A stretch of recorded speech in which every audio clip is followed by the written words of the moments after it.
Apreciados estudiantes, reciban un cordial saludo.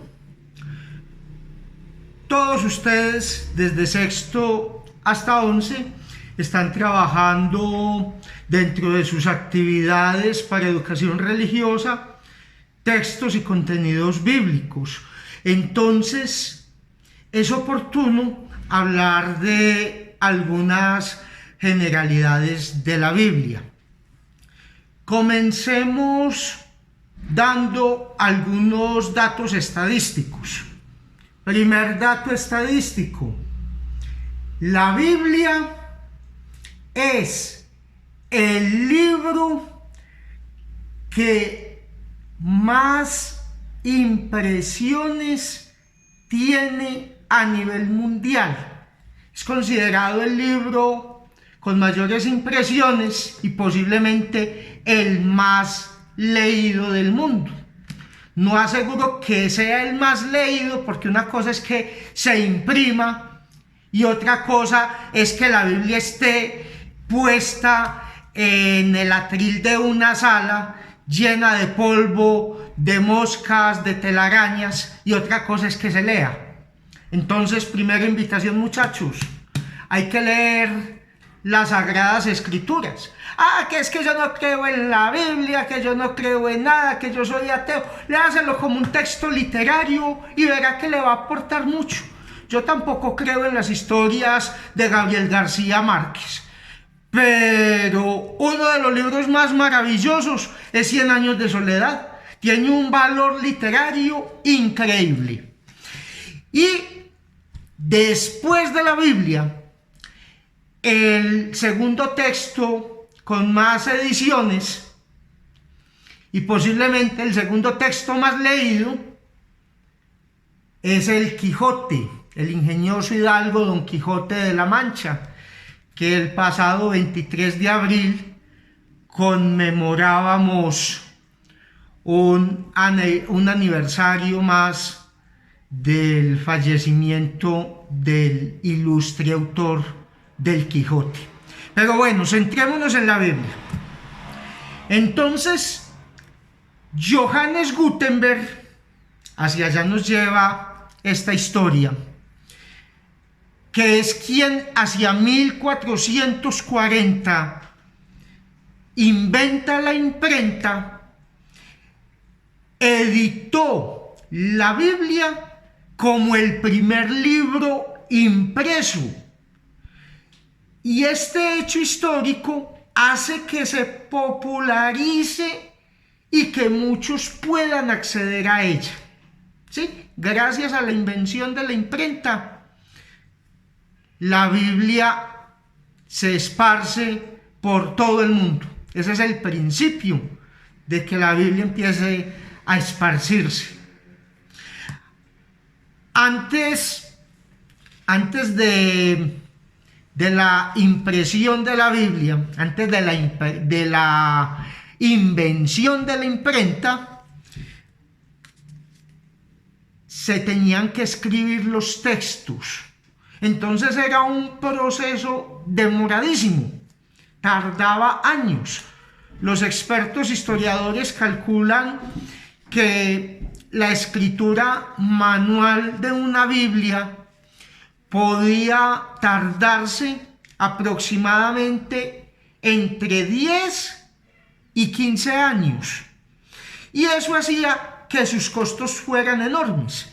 A precio colombiano, a precio de hoy, 29 de abril, una Biblia podría tranquilamente estar costando entre 10 y 15 millones de pesos si se hiciera de modo manuscrito y en aquella época medieval.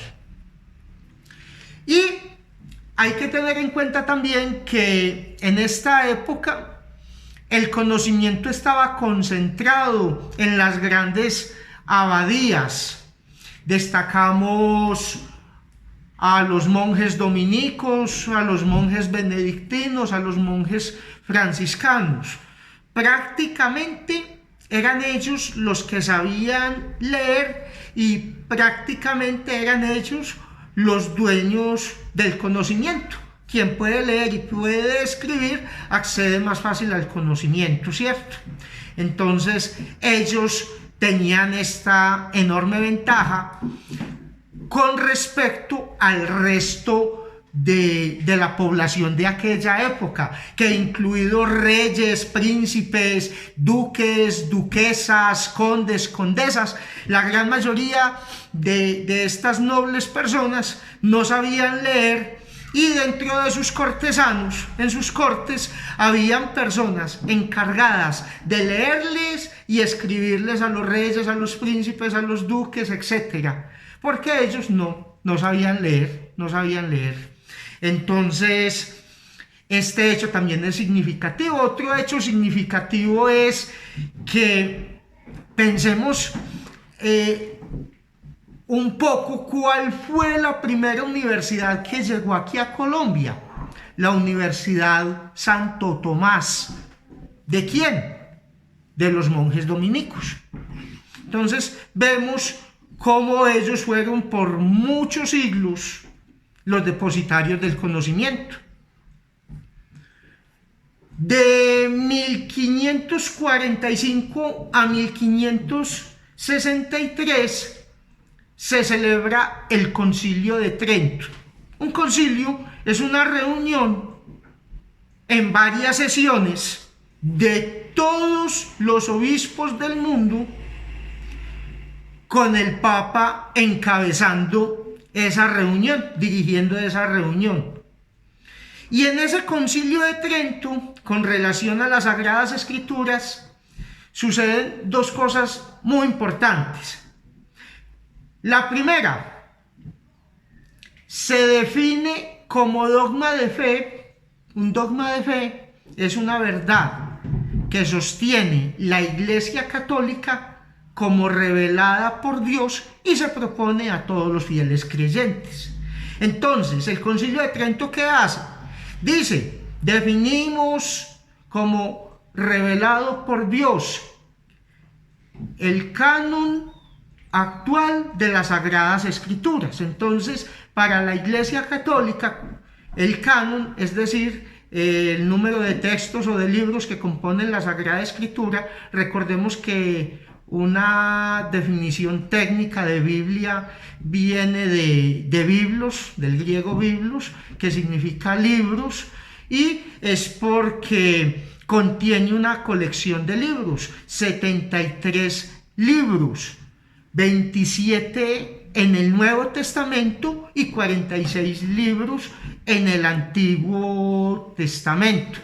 Y además define como dogma de fe, es decir, como revelado por Dios, que esa Biblia, que estos textos son palabra de Dios. De hecho, la Iglesia Católica es quien primero define que es palabra de Dios, y los demás grupos o movimientos religiosos que tienen a las Sagradas Escrituras como su texto principal